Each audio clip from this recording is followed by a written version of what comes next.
Hello, everyone, and welcome to this special fireside chat today. I say special because on the occasion of World Autism Awareness Day, which is celebrated on April 2nd, we are here to understand and be aware of those who are born special. According to the World Health Organization, 1 in 160 children has an autism spectrum disorder. In India alone, we have 2.2 million children who are autistic and over 18 million people who have autism. Saying that, we do have an environment which is conducive for them to function freely and thrive. Is our society inclusive enough to embrace them as they are? Do they have a chance to equal opportunity, to live with dignity, and find their way in the world? And most importantly, do we understand the strength of the beautiful minds when we look at them? To help us be aware of children with autism and what can be our contribution in making this world a better place for them, we have with us today Akshayee Shetty, founder and director of Sense Kaleidoscope, an academy that provides solutions to those with autism and Asperger's syndrome. Welcome, Akshayee. It's Thank truly you. an honor to have you here with us at Walmart Global Tech India.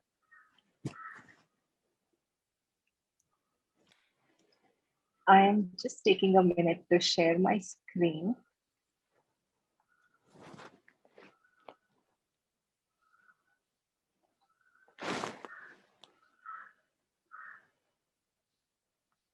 So Akshay, when I first walked into your NGO, I thought I knew what to expect and the children I would meet.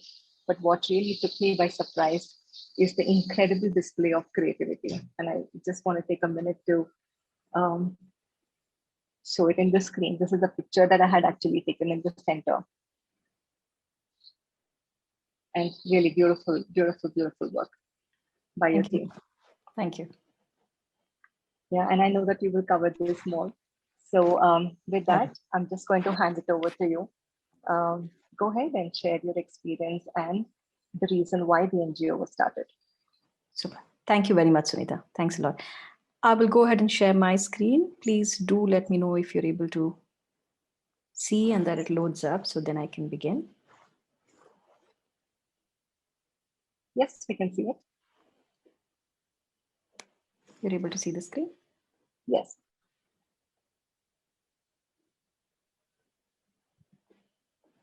Sorry, just give me a second.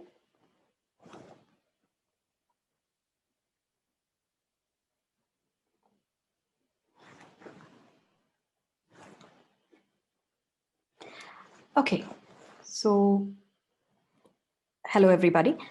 I am Akshayee and the co-founder of an academy that functions with a single point focus of providing solutions to those with autism and Asperger's syndrome.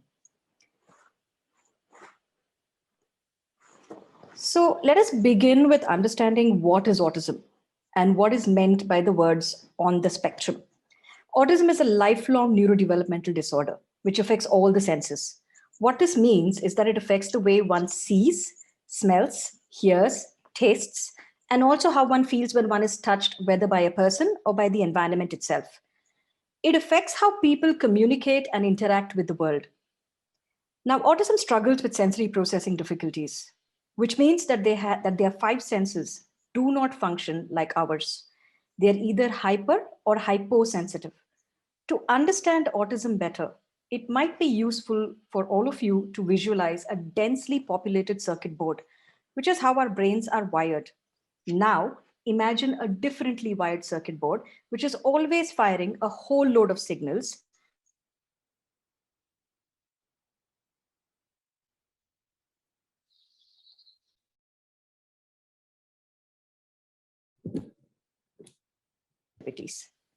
Well, hyper means that they can possibly feel 100x times more than you and me.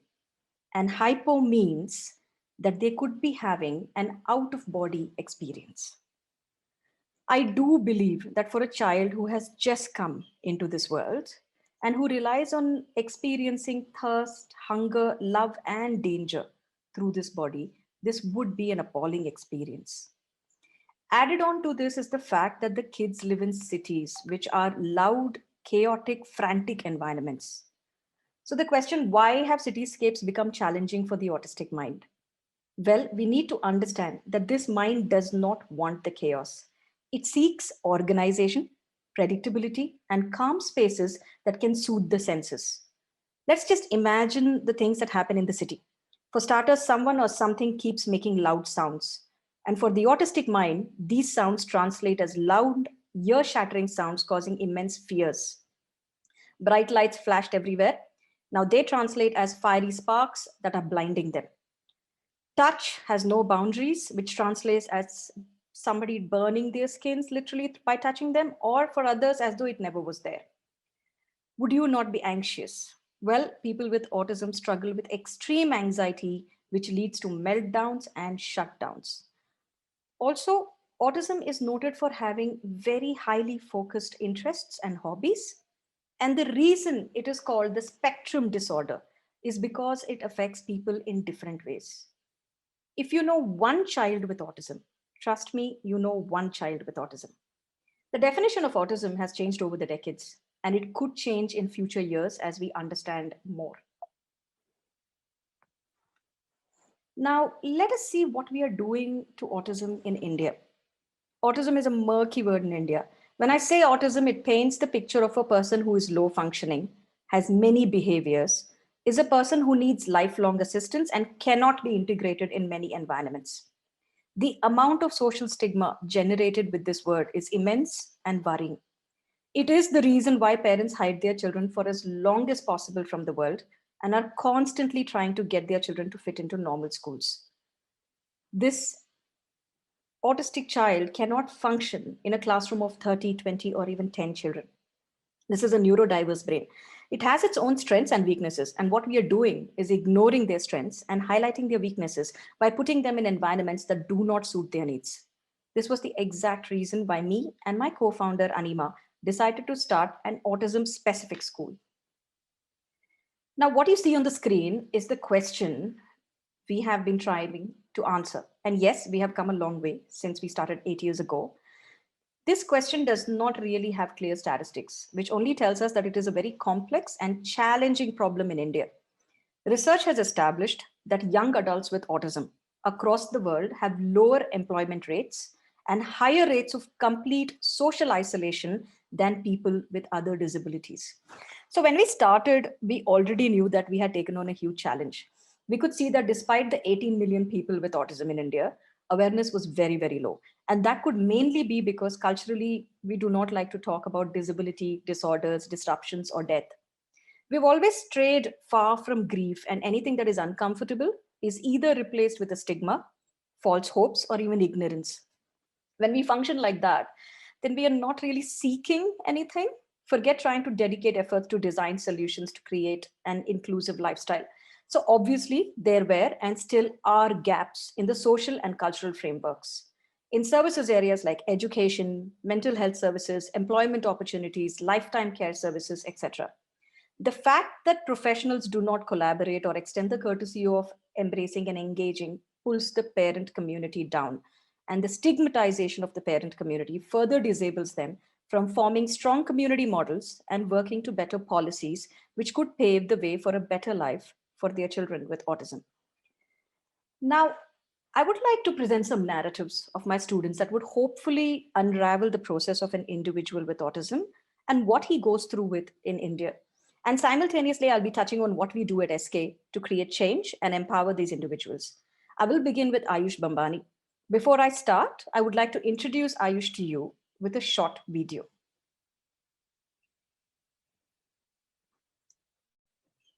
Oops. Sorry, folks, give me a second.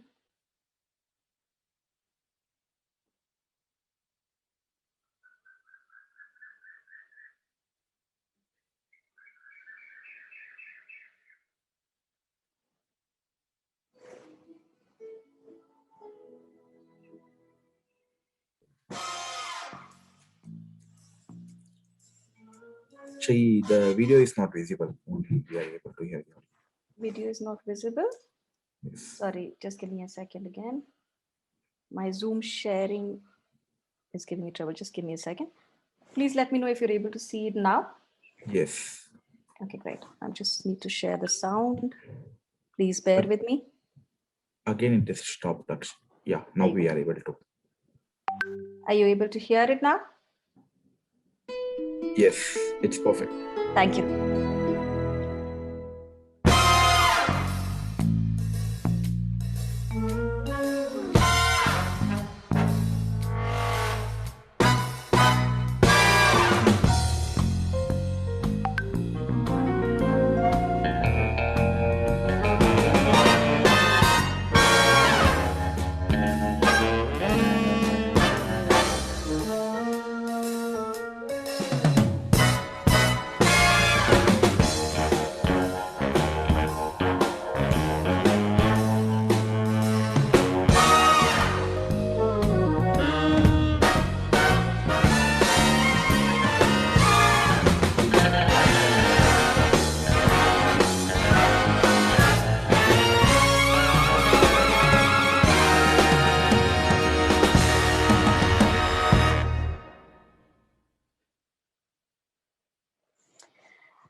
So Ayush started with us when he was 16 years old.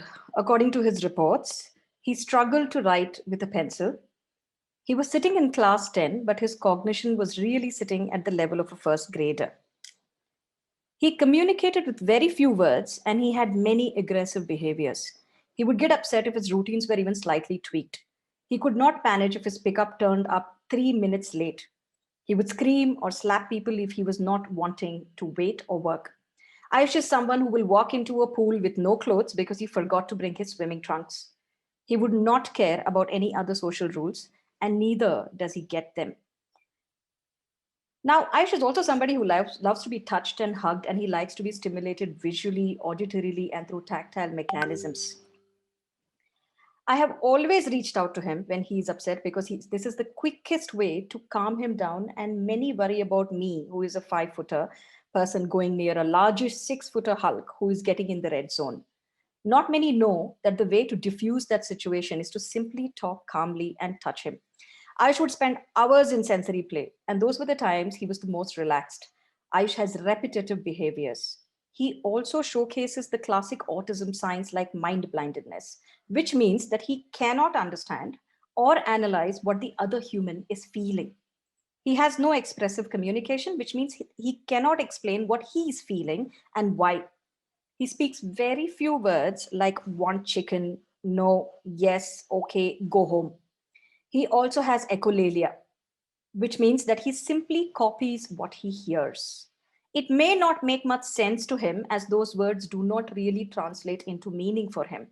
And he would be missing out on context, sarcasm, if that was intended, extent of urgency in the conversation, underlying emotions tagged to that conversation, and even who the conversation is intended for and why.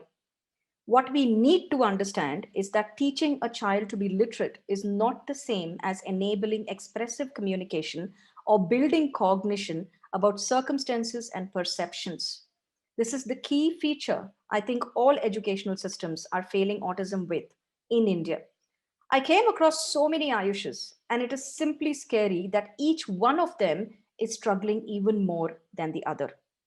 Now, you would think, well, he does great art, so that's a positive. I will agree, but hear me out. The artworks you see here are his, and it is impossible to build such complex artworks without being a high functioning individual. Despite the many cognitive and behavioral challenges, Ayush became our first well established Zentangle artist. He worked relentlessly for 6 years and set himself up as a professional artist, and everybody loved his work. Then came a change in his life. He had to make sense of why his sibling was moving away from home to study, and that is when I noticed his OCDs go up. I saw that he was feeling a huge loss, and none of us were able to help him make this transition without him having to deal with the trauma. Now, here is a wonderful artist who has found value in his art, now experiencing trauma, and he is unable to express, which means that his emotions are being blocked or suppressed. While we celebrated this wonderful talent, we also worried about how his practice can be made sustainable for the rest of his life. The challenges only grew in the last 2 years. COVID has made things more difficult for us. Ayush simply stopped coming to the art school post COVID. The days he came, he had no motivation to work. Now, motivation is something that is very hard to inspire externally. It is the reason why education is mandatory. Education is meant to build your cognitive understanding so that one can explore the inner self and connect with the inner motivations and keep oneself productive and positive. We have taken that away from Ayush. One unbreakable rule as an autism expert is that we must never assume, never stop exploring, and expose the child to everything. Ayush was not given these opportunities.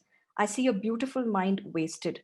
We still are trying, as giving up is not really an option, but we hope that Ayush will one day recover from his traumas and accept the joys that art brought to him, and then we can intervene and bring back the stability to his existence.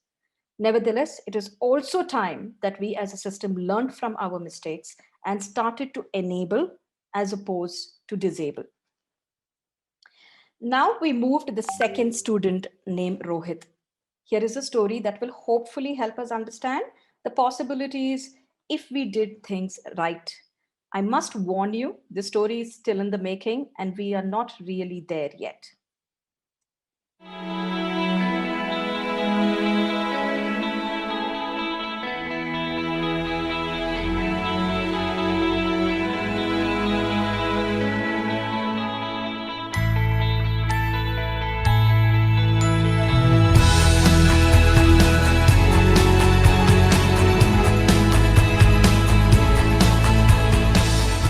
One girl who was coming to Unit SK in Jaipur last time on 2011 December and on 2012 April and 2012 May. You draw about her. Huh? You draw only about Mansi. I drew about Mansi because I liked Mansi a lot. Why? What do you like about her? That she played nouns with me, snakes and ladders, question and answers,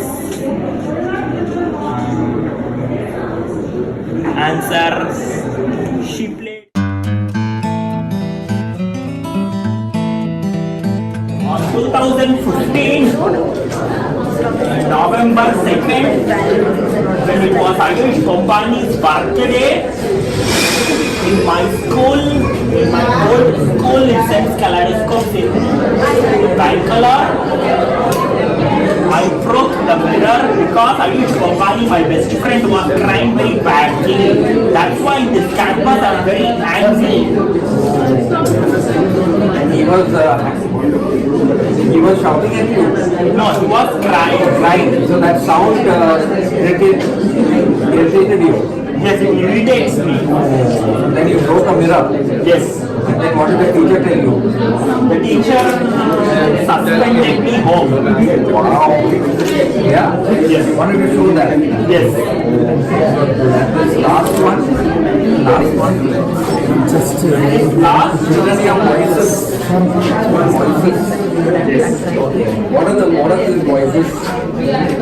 In this art, the third artwork is about that I feel in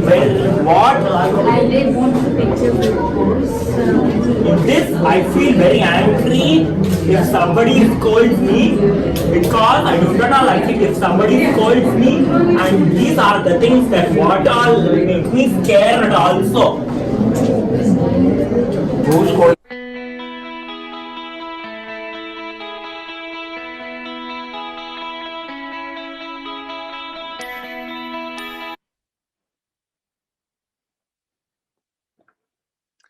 Rohit met me when he was 11 years old. Today, he's 20. A boy who I was told displayed very strong behaviors and loved art. He was verbal and spoke fluently, and he was also capable of simple reasoning. However, he was not able to work with the academic program because of the aggression that he showed in a classroom when someone cried. Rohit would start to attack the person who was crying, and it did not matter if it was a man, woman, or even a child. Rohit became so sensitive that he added to his auditory triggers.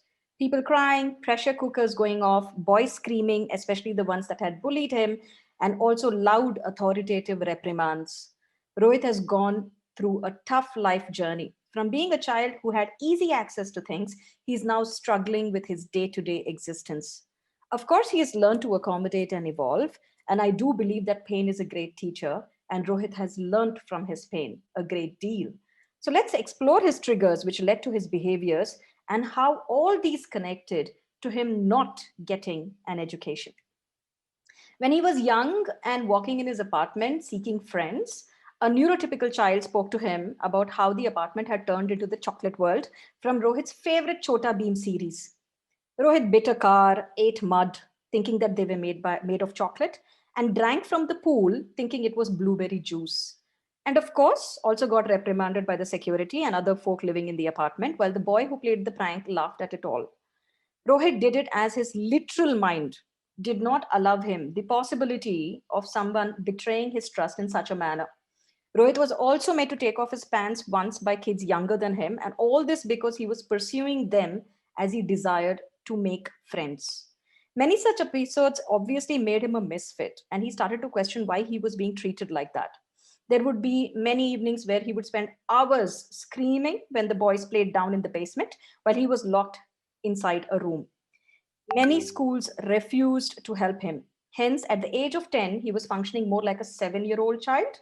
So we picked him up and started to engage him in the classroom with students that were mapped, bearing his difficulties in mind.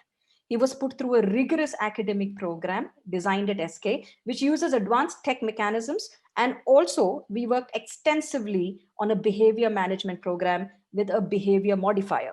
She helped him build coping mechanisms to deal with his anger and also learn to walk away from crying people as opposed to harming them or harming himself and having a huge meltdown.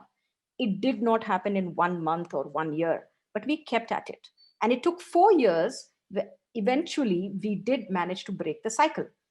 Rohit was beginning to walk away when people cried. Early days, he would run. Then he started to walk away calmly. And now sometimes he just puts on his headphones and ignores the crying. He has indeed come a long way. What you're looking at is the bystander anthology. It is something that came into our space and captured these stories of our students of how they felt from the outside looking in. What we learned is that only when comprehension was built, Rohit began to communicate his feelings to us more effectively. And this allowed us to intervene more effectively to solve the problem. The fact that his cognition was growing also helped him understand his actions and consequences. He connected with why he needed to cope as opposed to expressing his anger, which could be avoided. So the solution was never to stop his education, but in fact, curate the education to help him answer these questions, and he was struggling with. He was introduced to the word autism, which helped him understand that his mind was different from the others. We also told him that he must be proud because he has a neurodiverse mind, and anyone telling him anything else would be lying. Rohit discovered a lot of his life through the classroom interactions, which were focused on building literature concepts that connected to his life experiences so that he could analyze how to deal with unexpected and unpredictable human behaviors and circumstances. Math concepts that focused on the value of money and how he could use that money, be careful with it, save it, etc. Science concept that helped him understand how things worked in the world so that he did not say silly things in front of others, along with why he must not simply believe what everyone would say to him. While we have overcome all this together, and today we have a very mature, hopeful youth who expresses his dreams and motivations, it has been a difficult journey, not just for him, but also for his family. Today, he has finished 3 subjects in the NIOS, which is the National Open System, and mind you, with no support whatsoever. He's a dedicated student who works hard and gets no scribe during his examinations either. Due to the delays, thanks to COVID, he has 2 more subjects left to finish his grade 10. Rohit has a natural inclination towards the arts. In fact, many on the spectrum have it, and it has been proved in many research studies. Rohit would, in fact, use drawings to calm himself down when he was anxious. He would tell stories from his life and also recover from the traumas and meltdown episodes. One day, Rohit came to me and said that he had seen a dream in which he could see the front face of a girl and also the back of the girl. He kept insisting that maybe there were 2 different girls, and I had to explain to him that it was the same girl as he had confirmed, but she was split into 2 images. That is when I realized that he had a surreal mind, a mind that thinks and feels like Dali. The only disconnect is that he is not able to analyze and express his ideas as effectively as Dali did. And that is how his surreal journey in the arts began. Now, do you really think that autism is limited? Or can all of you see the possibilities of this neurodiverse mind just like me? I refuse to believe that this mind should be made to copy other neurotypicals and become like them. I think we are clipping their wings by asking them to do so, and not to mention, as one of my students, Kevin, told me once, Akshay, I think my parents were fighting because I have autism, and I cannot think like the other neurotypical children at school. Well, what we need to remember is that a label is given by science so that we know what we must do to help, and not so we can lament about the label. That is counterproductive. So, how do we do things differently at SK, and what is so special about us? Currently, we run an academy which has an academic school catering for children from grade 1 to grade 10, and an art school which trains teenagers and young adults with autism to become professional artists. We know that the final solution lies in curating an environment with trained professionals who have the acumen to help this mind achieve its potential. Some famous minds like Temple Grandin, Donna Williams, Albert Einstein, Bill Gates, Sir Anthony Hopkins, Charles Darwin, and Sir Isaac Newton all had autism. And many people with autism can not only perform their jobs effectively, but succeed at the very highest levels. At SK, we believe in honing such minds and creating stories that will inspire you. To do that, we design specific environments. We have a 1 is to 2 or a 1 is to 4 teacher student ratio in the classroom. We work with technology as it is predictable and allows for simplification of concepts visually and auditorily. We design autism specific art and academic curriculums. We do hands on learning, follow the models of experiential teaching. Our dream is to build a final vision, a safe haven, a community for people with autism, which can be scaled across the country so that more and more minds are given the freedom to expand and be empowered. We do not talk about inclusion. We want to be drivers of inclusion. And for that, we have a phase plan. We first will set up the semi residential spaces so we can enable independence from an early age, a feature or a factor that has never been worked on at the homes in India. Phase two is the artistic collective, which will aim to create artist studios, a curation team, and co working spaces. Phase three is the community plan, wherein we want a design and sales team, merchandise shops, along with theater and resto cafe spaces, all enabling this autistic community to position itself and showcase the talents of those on the spectrum. The final phase will be the dwelling units for adults with autism so they can live independent lives, choose partners, have dreams just like any other with the resources in place to facilitate such life experiences. So, our value proposition is to ensure financial and livelihood independence for autistic people by tailoring customized cognitive and creative arts centric programs, along with providing branding, marketing, and design services and co working and residential spaces, thus building a thriving autism artistic collective for those on the high functioning end of the spectrum. The most inspiring aspect of this dream, if I may say, is that this process that we have set in place will allow for the creation of strong leaders from the autism community who can be the voice that can work to support the rest of the community. Not to mention that we will be building a codependent, neurotypical, and autistic community, thus truly establishing a model for inclusion. I'm grateful for the time and thank you very much all for listening. Thank you, Akshay. I do have questions from the associates, and a very similar question is that Om Prakash and Abhilasha, they would like to know how they can enroll students in your NGO. It's a very simple two-step process. Number one, you need to figure out which faculty or which platform you're looking at, whether it's the academic or the arts. Now, two things work in both of these spaces. The academic space, we have an assessment criteria that they have to put the child through, because we do build, like I said, groups that are designed to kind of work with each other. The peer relationship is extremely important. How they are going to manage each other and how their education can kind of help each other learn is important. So that goes through an assessment. The art space, I mean, many people come to me and they say, hey, I have a child on the spectrum, make him an artist. I can't make anybody an artist. They have to have the inclination. And that's what is important. Sure, Akshayee. I have some more questions come up. There's a question asking about an age limit. Is there an age limit for admissions? Age limit for admissions in the art department, not really. In the academic department, the entry level is 6 or 7 for best results. Yes, because we prefer to start young. Yeah, and then there's another question. Can neurodiverse people differentiate between fact and fiction when reading? For example, if they read a novel. Can they differentiate between fact and fiction? Yes, they can. They can. What actually happens with their learning processes is it works on a very associative level. Now, when you think about like learning processes for the neurotypical mind, what we do in our minds is learn through association, but we expand on that association. That is where the imaginative element comes in, right?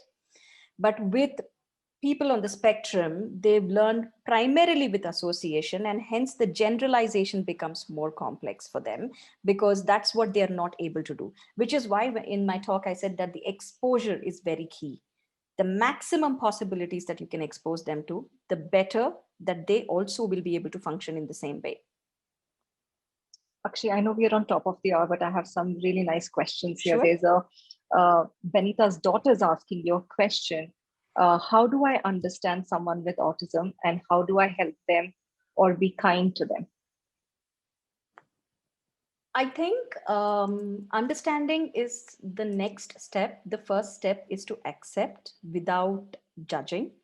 I think that's one of the fears that many folk have when they meet somebody on the spectrum, because their social interaction is very different from what a neurotypical society believes in, and that takes aback many people. So I think that needs to stop.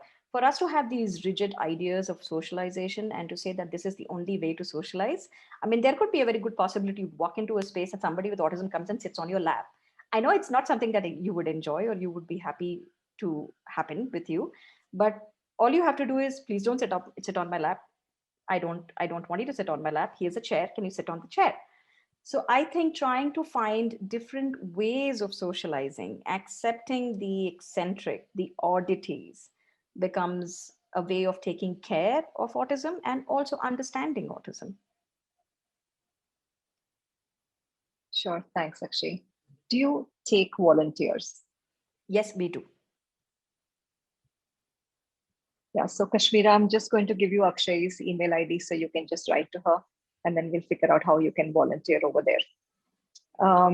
Actually, I do have a question for you in terms of, I do know that it must have been very challenging for you to set up the NGO and the school. So anything that from a community standpoint, we can help to volunteer, or how can we as an organization do more?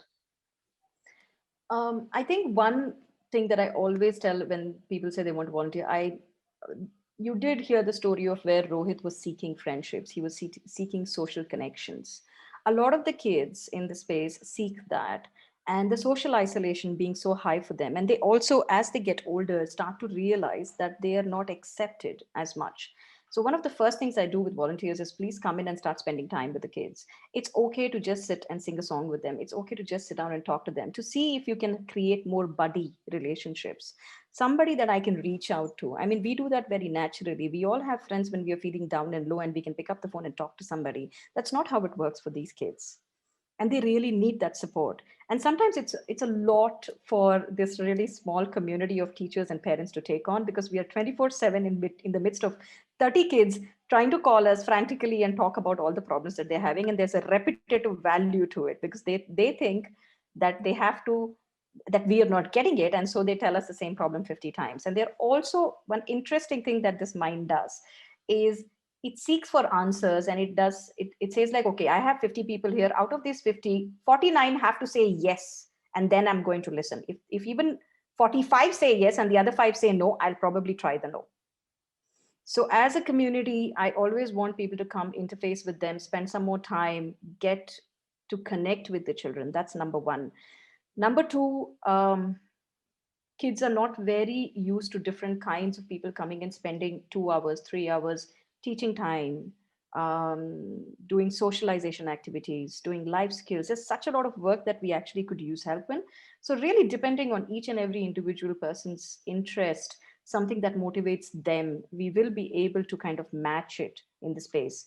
We also could use help on the back end. We create curriculums, we create content, we require a lot of help to take this out, because we know that as a space we have a limitation to how much we can do and what we can provide, because we don't want to essentially kind of pull our quality down, which means that we have to keep the numbers low. But we know the kind of work that we are doing can really go out and create a larger scale impact, can really help many more lives, and we want the help of the community to be able to do that. I think there is a lot. There's a long list. I can go on, but I'm happy to share an email with details on this and kind of talk more if we need to. But yes, I have a long list. I can promise you that. Yeah. Yeah, so then we'll call it a wrap. We're just a little over time. So thank you so much, Akshayee. I think meeting you and like meeting Anima has been an eye opener for us in terms of learning more about, your NGO, learning more about the good work that you guys are doing. So we wish you all the very best. And thank you so much for joining today. No, Thanks. thank you. Thank you so much Yeah. for listening. It has been lovely. Thank you.